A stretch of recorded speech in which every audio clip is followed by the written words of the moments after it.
اور پھر رات کو مزے سے اے سی میں سوتی۔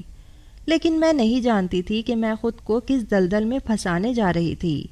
بہرحال جب میں نے اس بارے میں امی سے بات کی تو امی چپ سی ہو گئیں۔ میں نے کہا اس بات پر کیا اعتراض ہے؟ ایک تو کام کم کرنا پڑے گا، دوسرا سیٹ کی ملازمہ بس 1 مہینے کے لیے تو گئی ہے، اور اس 1 مہینے میں وہ ہمیں اچھے خاصے پیسے دے رہا ہے۔ امی کہنے لگی پھر پرانے کام تو چھوٹ جائیں گے نا؟ میں نے کہا نہیں چھوٹیں گے، میں کہہ دوں گی کہ 1 مہینے کی چھٹی چاہیے، تم فکر نہ کرو، کام لینا میرے لیے کوئی مشکل کام تھوڑی ہے۔ امی کہنے لگی پھر بھی تمہیں کسی کے گھر رات کے لیے چھوڑنا مجھے مناسب نہیں لگ رہا ہے۔ میں نے امی کو کسی طرح راضی کر لیا تھا، لیکن میرے اندر ایک بات اور تھی کہ پھر میں اس کمرے میں جا کر چھوٹی موٹی زیورات کی چوری بھی تو کر لوں گی۔ ویسے بھی مجھے زیورات اور سجنے سنورنے کا شوق تھا۔ میں اپنی مالکینوں کی پرانی جویلری گھر لا کر شیشے کے سامنے کھڑی ہو کر شوق سے پہنتی تھی اور خود کو مالکین سمجھنے لگتی تھی۔ شاید ہم جیسی غریب لڑکیوں کے خواب ایسے ہی پورے ہوتے ہیں، دوسروں کی اترن پہن کر ہم اپنے شوق پورے کر ہی لیتے ہیں۔ خیر امی سے مجھے اجازت مل ہی چکی تھی۔ اگلے دن میں نے ایک گٹھری میں اپنے سارے کپڑے ڈالے اور وہ سارے کپڑے لے کر میں سیٹ کے گھر پہنچ چکی تھی۔ صبح صبح جب سیٹ نے مجھے اپنے بوریا بستر کے ساتھ دیکھا تو مسکرانے لگا، کہنے لگا ارے تم تو اپنا پورا بوریا بستر ہی لے کر آ گئی ہو۔ میں بس شریفوں کی طرح مسکرا دی اور اندر گیسٹ روم میں جا کر اپنا سامان رکھ دیا۔ عالی شان فرنیچر، اے سی والا کمرہ، ہوادار کھڑکیاں جہاں سے خوبصورت باغ دکھائی دیتا تھا، یہ سب دیکھ کر تو میری آنکھیں جیسے کھلی کی کھلی رہ گئی تھی۔ ارے ایسے کمرے میں سونا اور اس نرم بستر پر لیٹنا یہی تو میرا خواب تھا۔ کاش 1 مہینے کے لیے نہیں بلکہ ہمیشہ کے لیے مجھے یہ ساری آزائشیں مل سکتی، لیکن فی الحال تو میرے لیے یہ بھی کافی تھا۔ اگر کوئی چھوٹی موٹی چیز میرے ہاتھ آ جاتی تو یہ سب میرا بھی ہو سکتا ہے۔ خیر پہلے تو میں معصوم لڑکی بنی پورے گھر کا کام کاج کرتی رہی، اپنے ہاتھوں سے سیٹ کے لیے کھانا بھی تیار کرنے لگی۔ کھانا کھا کر سیٹ اپنے کمرے میں جا کر سو چکا تھا۔ میرا جی چاہا کہ میں ایک بار کمرے میں جاؤں اور ایک بار جا کر سامان کو دیکھوں۔ جب سے میں نے وہ سامان دیکھا تھا تب سے میرا دل اور دماغ تو اس کمرے میں ہی اٹکا ہوا تھا۔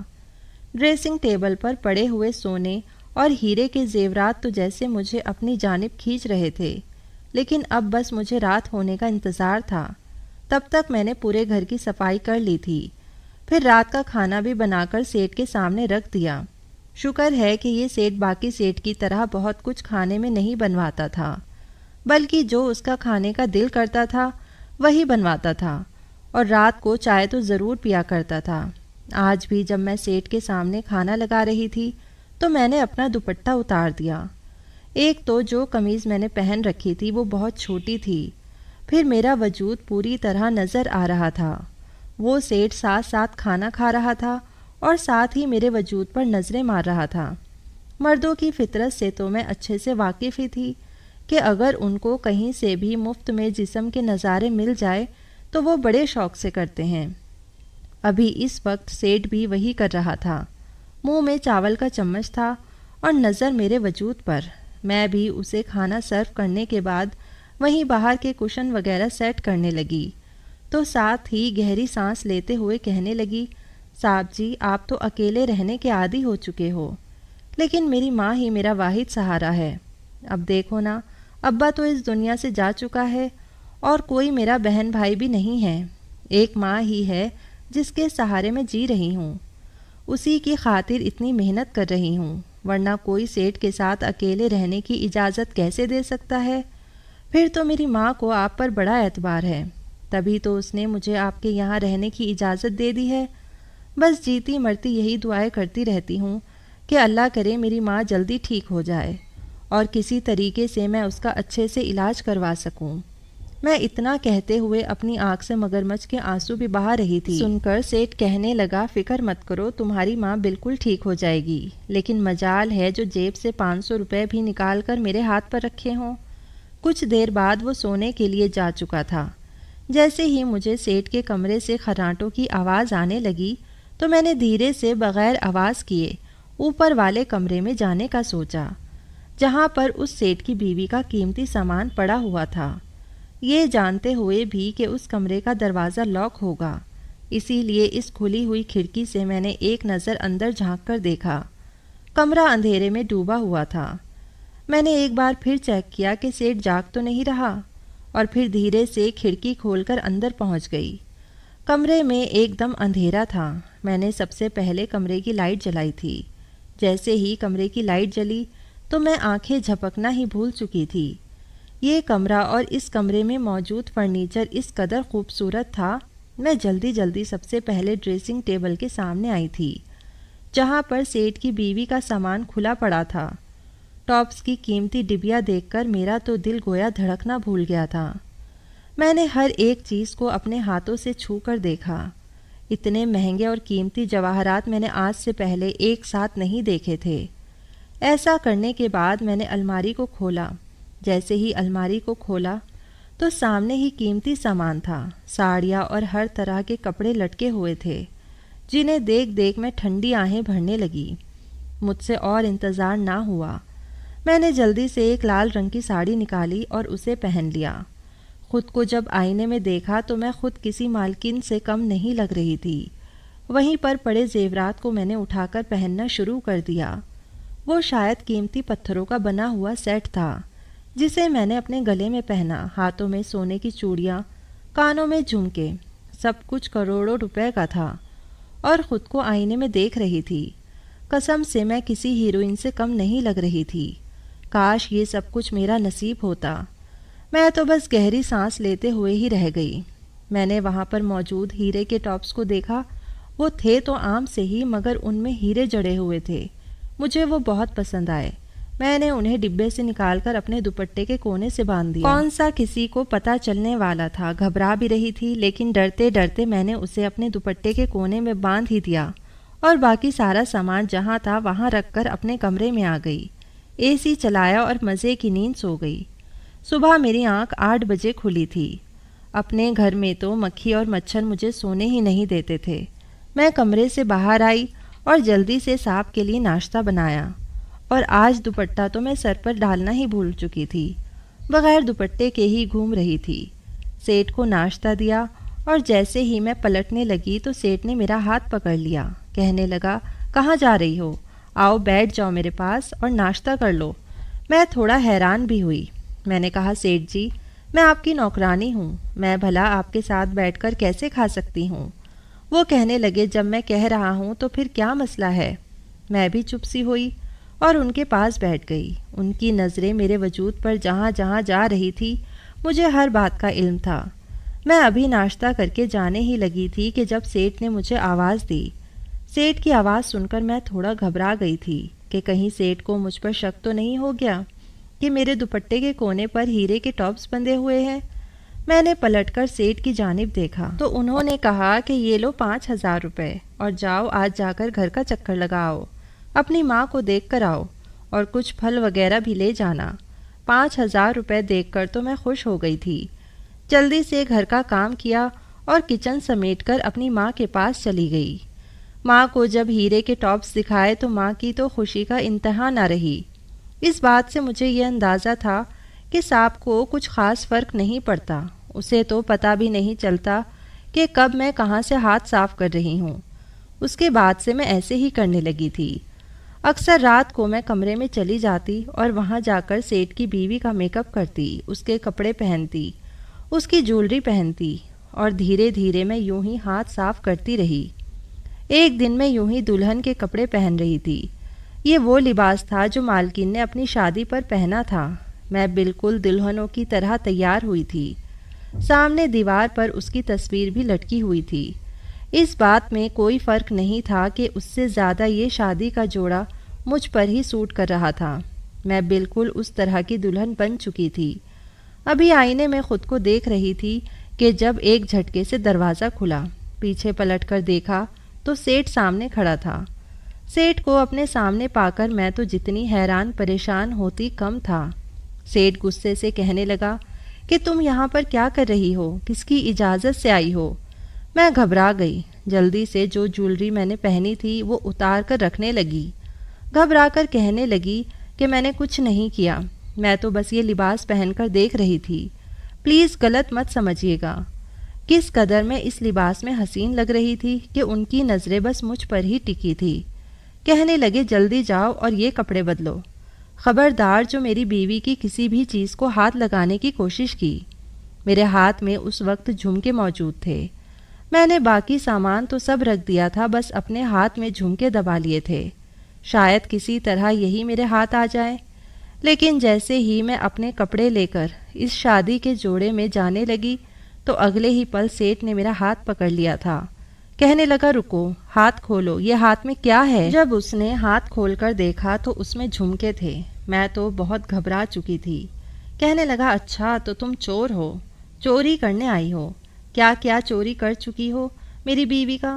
میں تمہیں ابھی پولیس کے حوالے کر رہا ہوں۔ میں گھبرا گئی، رونے لگی، اس کے پیروں میں گر گئی، کہنے لگی نہیں صاحب جی، مجھے نہیں پتا، میں تو بس اس کو ایسے ہی ہاتھ میں پکڑے ہوئے تھی۔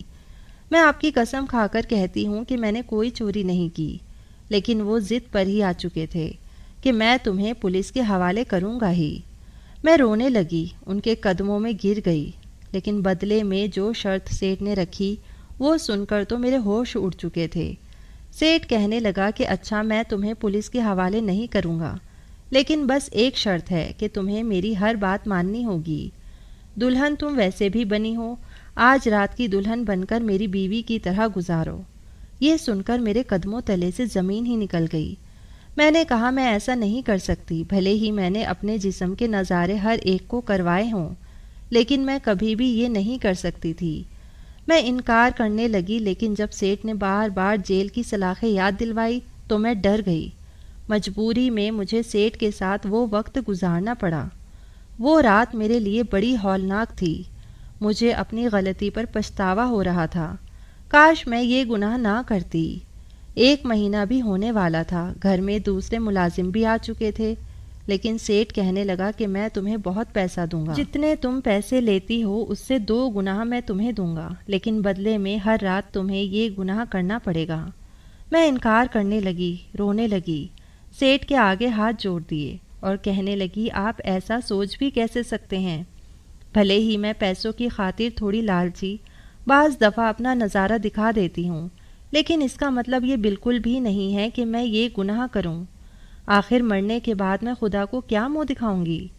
شاید میرے الفاظ ان کے دل پر اثر انداز ہو گئے، وہ کچھ دیر کے لیے چپ ہو گئے اور میرے راستے سے ہٹ گئے۔ میں روتے روتے گھر جا چکی تھی، میں نے سوچ لیا تھا کہ اب ان کے گھر کام کرنا نہیں جاؤں گی۔ جو ہیرے کے ٹاپس میں نے چوری کیے تھے وہ بھی میں واپس کرنے کا سوچ ہی رہی تھی کہ جب دروازے پر دستک ہوئی، دروازہ کھلا تو سیٹھ ہمارے گھر پر تھے۔ میری ماں سے کہنے لگے کہ میں آپ کی بیٹی سے نکاح کرنا چاہتا ہوں۔ میں تو جتنا حیران ہوتی اتنا کم تھا۔